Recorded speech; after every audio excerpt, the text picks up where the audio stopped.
Do you like throwing things at people? Yeah, I do. What's the challenge? I mean, if you do like it, we can do this all day long. Okay. Just 3 more. Haven't done this a few years since my bar mitzvah. That's okay. There's Yeah. always the next time. Okay, I will use this if I see they're not engaged. I will just like wake up. Yeah, Okay. because you are a game designer, so you That's like to true. engage with people, I heard. That's true. That's kind of important, Yeah. right? You can throw people while presenting. Yeah, I will. I will keep my eyes on you. Okay. Okay. Now, Dori is a game designer. He's the founder of Hands-on Games. Hands-on Games, chocolate throwing. Oh, really? This is what I really I worked don't on think this segue. We'll use it later, the chocolate That's thing. okay. That's okay. Dori also has released more than 30 games to the app stores and web with over 100 million downloads to date. That's very impressive. He also runs game design workshops and also works with different teams, for example, also at Google and Wix. So that's really, really great to have you here with us. I heard it's going to be a very interactive talk. Yeah, it's supposed to. Depends on you people, actually. We'll see. Okay. And I also know one interesting thing about you because, again, you told me you once got lost in Brazil. Yeah. Can you share this fascinating and incredible story? How much time do we have? Half a minute. Basically, I got lost on a family track in Brazil. You're not supposed to get lost there, but I did. I spent the night on a rock, only to wake up the next morning feeling like Robinson Crusoe. The village was like 500 meters from me. I didn't see it. But now you know. If you get lost next time, you will know where to look. That's true. That's a short version. I will tell you the longer one afterwards if you like. What do you say? Can we begin officially? Yes, yes. No, maybe we should stretch on more. I don't know. That's okay. I feel very comfortable here. So, but now it's probably your turn at this point. So everyone. We don't have to. I mean, you're hilarious. Okay. So please give a very warm round of applause to Dori Adar. Yes, thank you very much, Vitali. Very much indeed. And hello, everybody. I'm energized to be here. Thank you, Avi, for inviting me over again. Why did you do so? I don't know. Anyway. We are going to talk about a play-centric approach to UX. Let's see how it goes. That's me, Dori Adar. I'm the founder of Hands-on Games. Hands-on Games is a game design school and training company. We work a lot with the main sponsor of this conference, actually, Playtica. And we also train people to get into the gaming industry. So this is my main job. We're not doing this. I'm trying to take some hands-on projects, usually games that teach things. So I collaborated with Matific, which is a leading player in the math games field. I made this app that taught more than 1 million Israelis what goes in the orange bean. And recently, I did GoCube. With the GoCube team, we teach people how to solve Rubik's Cube. It comes with an actual cube and all of this. You can compete and stuff like that. And nowadays, I'm working on a wonderful project that really teaches players how to play tennis. More of that maybe next year. So, enough about me. Today, we are going to talk about my model, which I call the building blocks model. We're going to try it ourselves, which means it's going to be interactive. Hence, this is a good time to get acquainted with your neighbors.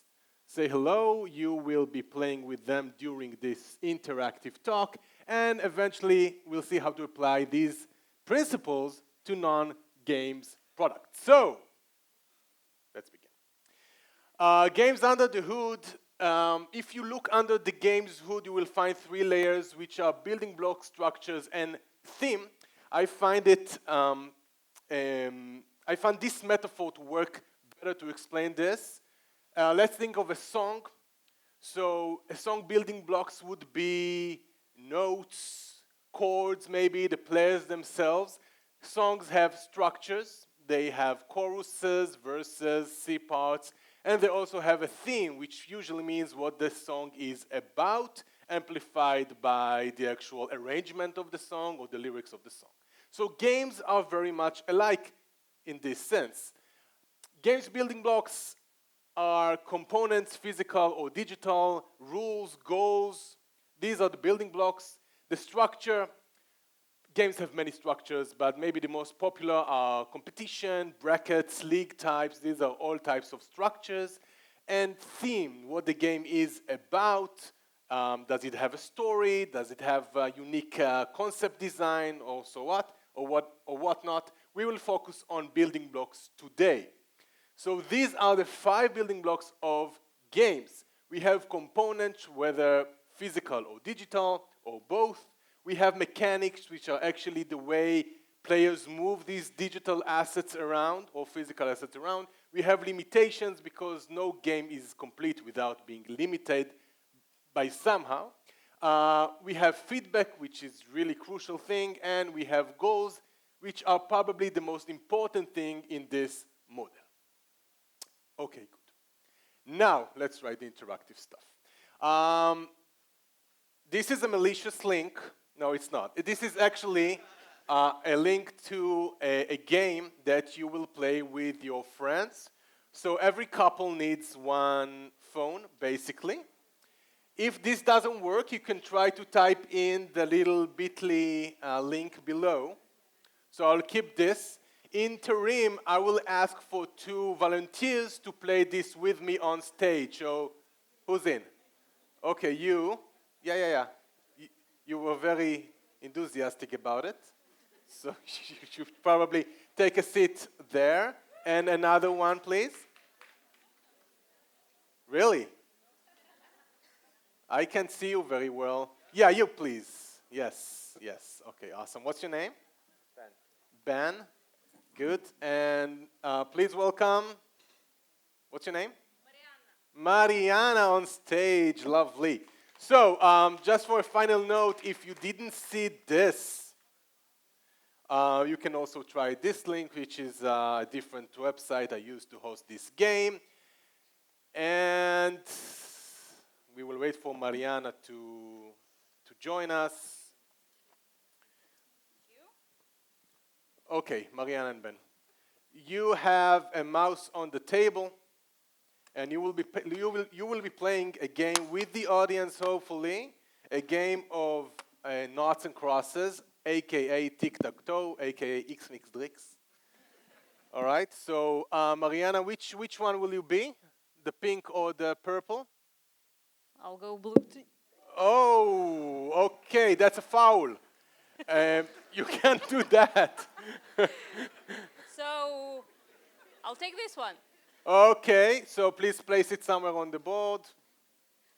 Just drag it. Click and drag, yeah.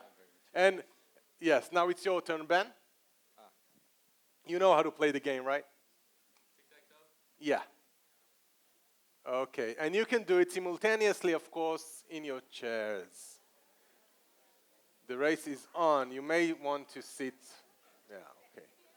Now, usually this doesn't come out like as a decisive win or loss, but maybe we will have surprises here. Ben is trying hard to see where the mouse is, but he gets it. Oh my God. Is this going to be... This is hard. Okay, I see that. We will move your table. So what's going on? Yes. Okay. Ooh. Brilliant move by. It's a brilliant move by Mariana. I think that we will bring your table together so the mouse will be. Oh, what happens? This is a bug. Just drag it. Oh my God, this is. You cannot do this. You just cannot do this. No. Okay. Please press the refresh. Let's press the refresh. You have the refresh button. Just press it. Let's not see this shame again. We will try this again later, but interim, maybe you'll come a little bit forward and like position yourself so you can see what you're doing. So let's go back to the deck. This was the tic-tac-toe game. Hopefully you know how to play it. Let's talk about goals, because we're going to be changing the goal of the game. What are goals? Goals dictate the way the system behaves.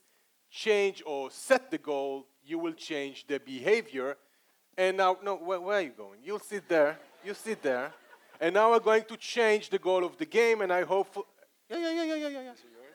You're not going anywhere. Maybe we'll just, bring this a little bit closer. Okay, yeah, stretch the UX, yes. We don't need it. Okay, and you sit with your back to the audience, you just stare at the screen. Awesome. This is getting weirder by the moment. You were like, oh, so much learning happening here right now. We are learning so much from this talk. Oh my God, this is terrible. Okay, so let's talk about goals. I'm going to change the goal. I'm going to alter the goal of the game that you love and know so much. So, your goal right now will be not to do 3 in a row or diagonal, okay? So you will play the game differently, you will, okay? So your job now will be, you will lose if you will have 3 on the same row or the diagonal. Please try it yourselves, and you, again, now behave, okay? Don't put the pawns one on top of the other. So Ben starts. Let's see if this game play any different. Don't open my documents. Okay. Yes.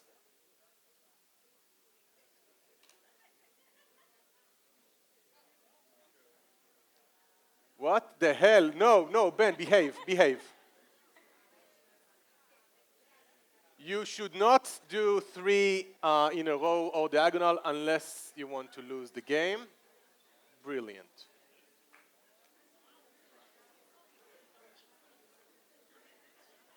Okay, yes.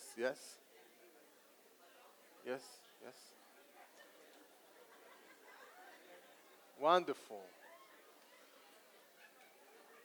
Okay, I see people laughing, which is good, because that's what I have, really. Oh, no. Oh, what? Let's give you like 30 seconds to finish this fiasco.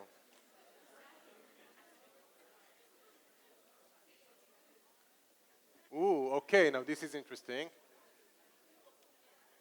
Ben is taking in aim of dragging the infinite pawn into the field. He does it so slowly that really, oh, yes. Okay, but now we have a problem. What? No, you didn't win. Don't do that. You did not win. Mariana? No. Oh, no. This is so hard. This is a very bad design. You just drag this again. No, you can't. Okay. I think that we've seen enough. We've seen enough. It ended up with a tie. Usually, no. Okay, that's yes, and it is a tie once again. Thank you very much. Stay in place, though. Stay in place. So, if you played it while looking at what's going on stage, you would probably notice that it plays very different, although the change was minor.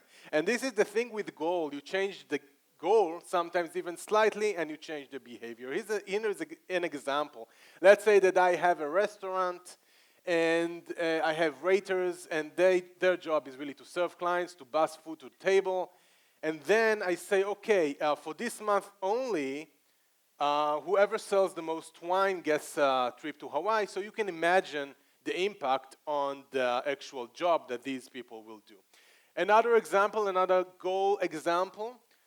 So once you used to look for a date on, dating websites. Today you are looking for a match.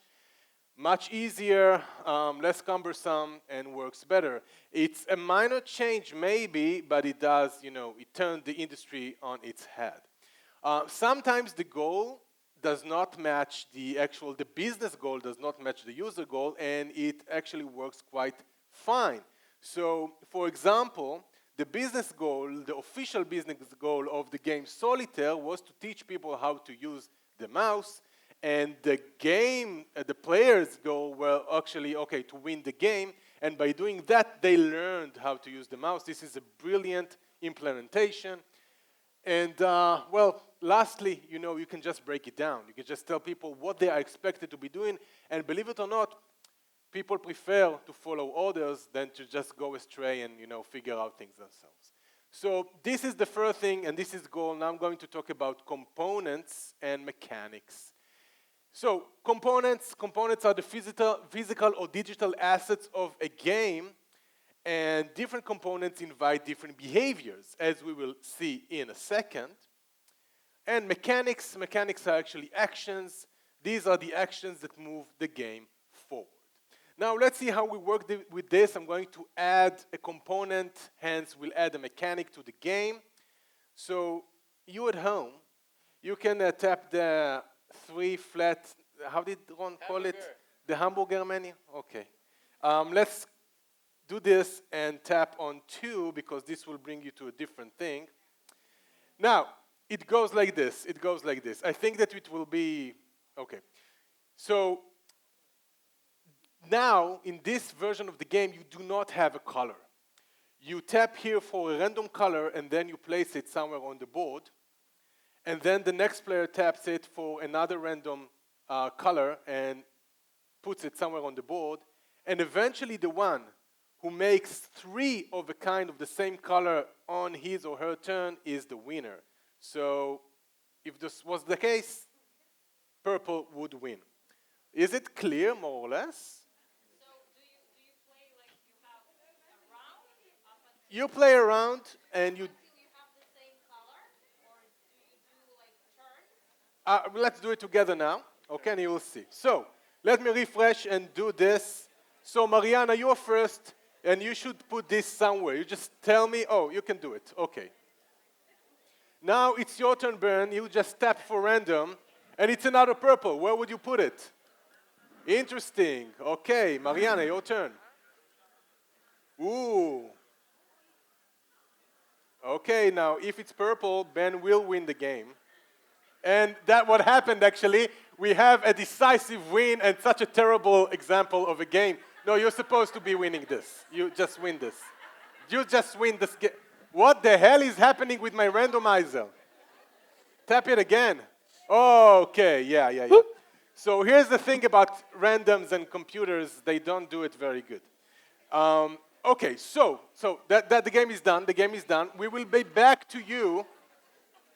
What's happening? We will be back to you in a second. Let's talk a little bit about this. So, components. When you change the components, you can expect a different behavior. This is an example I like. Of course, it is highly. It costs a lot to create something like this, but as you can imagine, people will interact with this widget much more than a regular "How are you feeling today?" or "How was your day?" Another example, this by OkCupid thing. So once they had this long surveys, and they switched it to cards and binary questions, and of course, well, the content didn't change, but the interaction changed indeed. If you want to get some examples of what can be done with surveys, questions, and quizzes, go and download the Quantic School of Business app. They have every kind of interaction known to man about quizzes. So they really changed the form of how it acts. Now let's talk about mechanics and randomness. Randomness is a spice. If you're coming from where I'm coming from, which is a Polish mother, we had no spices whatsoever. The food is dead. It's a dead food. But you can really drown your food with spices, then you get the opposite direction. Maybe the game that now you were playing was a little bit too random-based game. We might want to mitigate this. But random, in essence, is kind of a fun factor. And this is the reason we see randomness in so many B2C products today. Netflix added this a year ago, Play Something. Google users were feeling lucky for 2 decades now. Do you remember Julio? These were the days. And apps like Bumble or Tinder, they work heavily on randomness. You never know what's going to be inside the app once you log in. This is really a fun spice. Now, let's go and move over to feedback. So, feedback players should know where they stand. Feedback in information flow are vital for behavioral change. And we will try the last implementation of this right now. So tap the hamburger and go to number 3. Now, if you're playing this with your friends, do not show, player number one, do not show your phone, and you will put a mine somewhere on the board. And then player two will put a mine somewhere on the board. Now, don't do it just yet. Minesweeper. Now, the thing with the mine that if you have a piece on it, you can change its color. You can do it only one time. So let's say, for example, that I have this piece here. And, you know, we play the game and everything is fun. And then, like, if player number one has his mine here, he can press this. Or maybe player two, what is it? Okay, yeah. And it changes the color. So you can work with this. This is kind of a secret information thing, but you can do it only once. Okay, you can do it only once. And that's the game. The rest of the game plays the same. Are you ready to try it? Yeah. Awesome. But how do So, you hide the- let's refresh it and try it again. So, yes, Ben, thank you for closing your eyes. No, yeah. Put somewhere on the board, yes. Shh, don't tell. Okay, now it's your turn, Ben. Mariana, yes, be theatrical about closing your eyes. And just put your mind somewhere on the board. Where did she go? No, just put it. Put it. Over here? Yeah, okay. Okay, now you're good to go, Mariana. You're player number one. Tap for random. Let's play the game. Let's see what it does to the game. Is it a different game right now? Is it more of the same? Just put your pawn somewhere. Okay, now it's your turn, Ben. Tap for random. Okay. Do you even remember where you put your... You'll never know. There, I put mine there. Okay.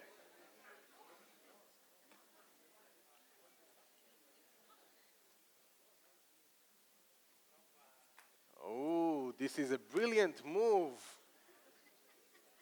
What? No.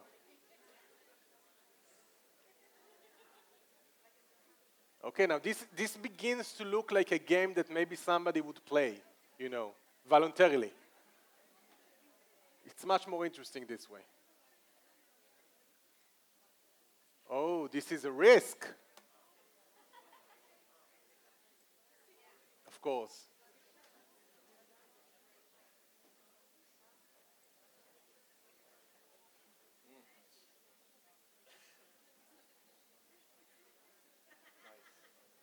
Is this over, or we have a mine there somehow?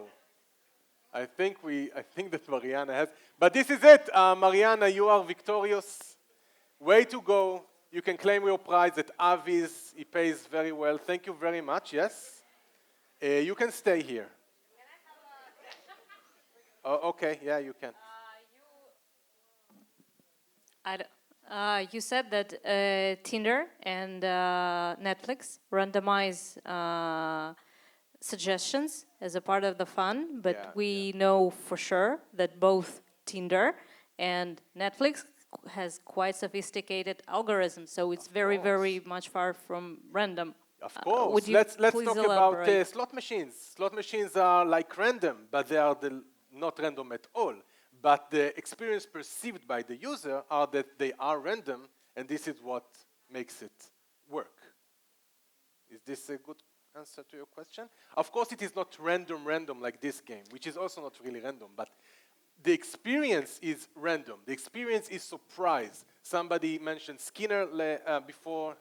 This is the whole idea of surprising players. So, of course, you know the answer, you know, in your backlog, but surprise is the thing. Thank you. Sure. So let's go back to the deck. Yes, so feedback and information flow. I want to tell you, that's awesome. I want to tell you a story about a little suburb in Amsterdam, and this relates to feedback and information flow. So back 50 years ago, early 70s, Netherlands had encountered a very serious energy problem, which because of that, they had to monitor how they spend energy, and they found an anomaly in this place in the suburb named Amsterdam, where all the houses were the same, family houses, all the people that live there are more or less the same demographically, but still 50% of the house were spending a lot more energy than their peers. And how could this be? Because everything seemed to be the same. So when investigated, they found out that half of these buildings, half of these houses had their electricity meter in the basement and the other in the entrance hall. Hence, you can figure out who spent more energy. Of course, the people who had their meters in the basement. And I love this story because it's not true. No, it is true.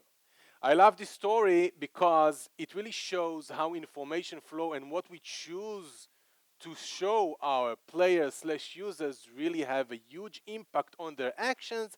And sometimes, it doesn't even cost much to show that or this information. So we have a lot of information meter that actually serves as goal. For example, these signs that show your speed, well, maybe you don't really take care or you don't notice, but they have a huge impact. They are known to reduce the speed of drivers by 10% or even more. Elevators button. I mean, what happens if the elevator is working, functioning great, but you tap it and there's no light behind the button? This is so frustrating, and of course you would think that the elevator does not work. So feedback and information flow are crucial. Well, you also need to know what not to share. For example, Gavin, the dad says, Uber Eats gave me a badge for ordering from a burger place 58 times and now I need to delete their app. I mean, this is not a thing you would like to know. So this is the building blocks model, and you may question yourselves how to use it. So if you're game designers, it's kind of clear, but if you're not, let's try to take an example and see how it works. So first thing first, you have to understand your goal. What would you like to achieve? And when I say goal, I mean business goal. What would you like to achieve by using this model? Which interaction or intervention would you like to see? So let's take Hotjar for example. So their goal was to get more signups. Hotjar is an analytics tool. And they are solving it with competition and rewards. This is a very straightforward way to approach referrals. Okay?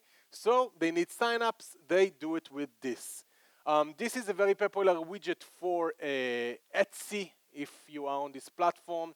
The goal here is, of course, to get emails. How would you do this? We would change the component and we will offer some kind of a gamified experience. You spin the wheel, and then you get some kind of a discount, and you leave your email to actually get it. This is Uber for drivers. I love this implementation. The goal there is to teach the Uber's etiquette, actually to teach drivers how to become very good at what they do, like become a very good Uber drivers. And they're solving it with user awarding badges, which means that after the ride is over, you, the driver, can not only rate your driver, you can actually give badges to them. And these badges really tell people how they should act. Like, for example, Airbnb has the same tier like Superhost, but they don't come as near as good implementation as Uber does on this specific thing. Last but not least, you probably know this game. This is Walt's game, while you wait for your food to come. You can play this game. What is the reason for this game? Why does it exist? Well, the goal is virality, and they managed to tackle it with a simple game that many people know and actually love, and they even give rewards now and then for playing this game. So I think that this is a wonderful implementation.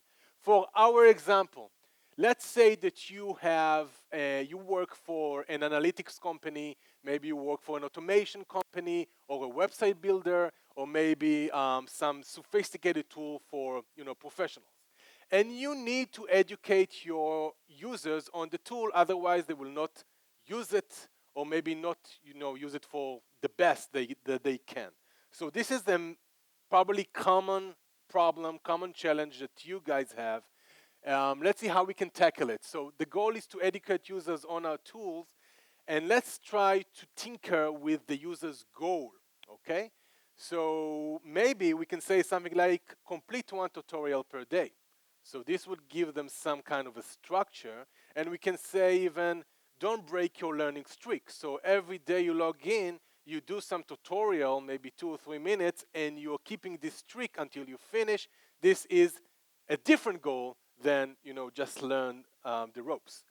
Now, how about receiving our expert certificate? This is something that you can post on LinkedIn or use it in somewhat way, and it's maybe also a physical thing that you can send, so this is another goal. How about complete the tutorials with 5 more peers to receive 90 days of premium product for free? Another goal that gives another incentive to players. Based on that, unlock premium features as you progress on the tutorial. So this is like a list of goals that can be implemented for the challenge at hand. Now let's try components. So we can use textual tutorials with photos, but we can also use 1-minute videos. We can maybe record a podcast. We can have did you know, 2 sentences tips. We can have interactive tool tips. We can have webinars. We can really diversify the way we communicate our knowledge to the users. What about mechanics? So maybe we can have a random mechanic of a tip of the day box with random tips. Maybe we can have interactive tutorials that actually allows you to create, let's say, a website in a safe environment, so you can actually see how that goes. You can share personal tips with the community, like Stack Overflow. So this is just an example. How about feedback? So how much content left to complete the course? This is obvious, but we can say, okay, how many tips discovered out of, 100? The percentage of users that have come this far is also an interesting fact for people who like to learn. Last but not least, suggest what can be done better based on your users' actions in that tool. So let's say I'm making a very convoluted automation, and you can suggest me a different way to do it on the spot. This would be lovely. This is the building blocks model, and if you will tap in this, you have this logo here, so this will take you to actual ebook about it and some exercises you can do at home, and hopefully you have a game that you can play with your friends. And thank you very much. Yes, I'm very much on time. Thank you, Ben, Mariana, you were awesome. Talk to Avi about shirts. Thank you very much. Yes. Okay, I'm supposed to stay here? Okay. Of you. Thank you so much. That's great. Don't think I was a bit worried for a moment that we don't have X anymore in UX. So that makes me happier again. Thank you so much for participation as well. Dori, questions? Questions come up our way. So I heard that you like playing games as well, huh? Yeah. Well, you have a microphone. Here we go. Yeah. That's the one for you. Oh. It doesn't work. We need to turn it on. Okay. Yeah, now it's working. Now it's working. Excellent. Yeah. We had some questions coming up. Can you see and hear some skeptical voices? Oh, I would like to know. Please raise hands seriously if you use the app that I did. I want to see how many. Okay, about 30%. Okay, that's good. I have to say, talking about this, almost a few minutes after we started playing the game, Okay, there was a question that came up. Sure. And it's more like a statement. okay. It's a very bold statement. It's actually in bold. Yeah. See? No wonder the URL of the game is worststartups.com. Yes, warstartups.com is a URL that I bought 10 years ago. I still have it, and I don't have a proper use to it. If you have, some advice or maybe suggestions, please send it to me. $1 million? Can you sell the domain? I got an offer for 10K about good for the domain, but no, not yet. Okay, excellent. I can list your startup though, if you want to, on worststartups.com. That should be a thing. That's a good business model. So you ask people to pay a monthly fee. Not to be in the list. Okay, yeah. Oh, yeah, maybe. How about ransom.com? Okay. Even better.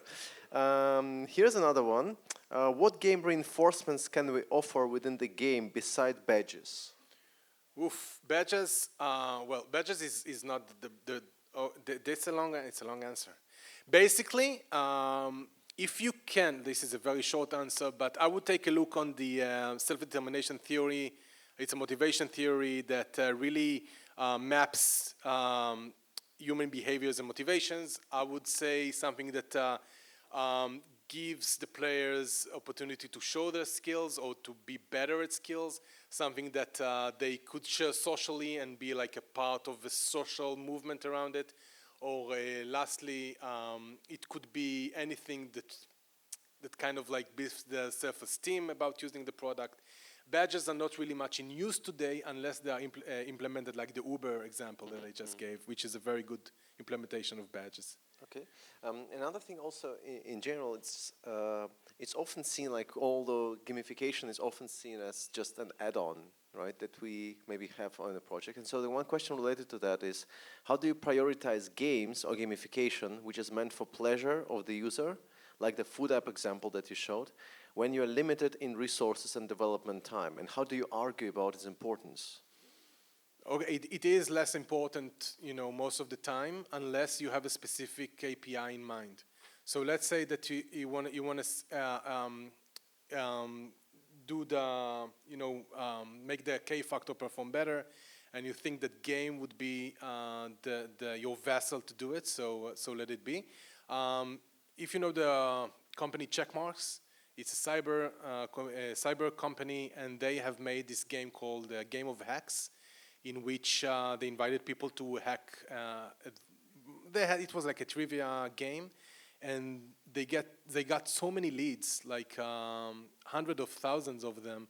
So this was a very worth thing to do because it really had impact, huge impact. So otherwise, don't bother. It takes a lot of resources. So you really need to know what you're trying to improve. Well, that's interesting that I think indeed. So if you even compare, let's say, newsletter box that we saw with this roulette kind of thing, and then you kind of go into the mode of game, you can actually really generate way more leads and kind of get much more impact from that. Yeah, it does. It does. The only problem is that it does get old. So you have to kind of like bring new things all over again. But this is the reason why so many gamification schemes didn't last, because they failed to really renovate themselves and like come up with something new, and people get bored. But it does the impact. Yeah, this is actually exactly the question that came up as well. How do you maintain gamification? Is there like a process in place? It's a bitch, really. It takes so much time to do this. This is why I think that gamification doesn't really stand as for 2022. I think that game design as an approach is really at the basis of many B2C companies these days. You see limitations all over the place. You see game mechanics, and I think that Bumble and Tinder are prime examples, but not only. So this is why I don't call it gamification, rather a play-centric approach or game thinking approach. And I think that this is really now in the basis of every product design. Of course, coming from the game designer, it's I'm biased, but still, that's my opinion. Yeah, so we have a lot of questions in here still, but we're also running a bit short on time. Sure. So will you be available also for later for questions? Or do you need to run? But I look like I ran. It's really hot in here. You don't know, but you have the spotlight like this, and then things don't work. So yeah, I'm here. I'll be here for the next hour, and then I'm going to take a shower alone. There is a shower in here. Is it? Yeah, I can show you. Okay. I mean, there's just right in the green room. Okay, let's do this. Yeah. That but escalated quickly. Yeah, I'm just trying to be helpful. Don't look at me like this. Sure. All right. Well, thank you you so very much. Thank you so much for being with us.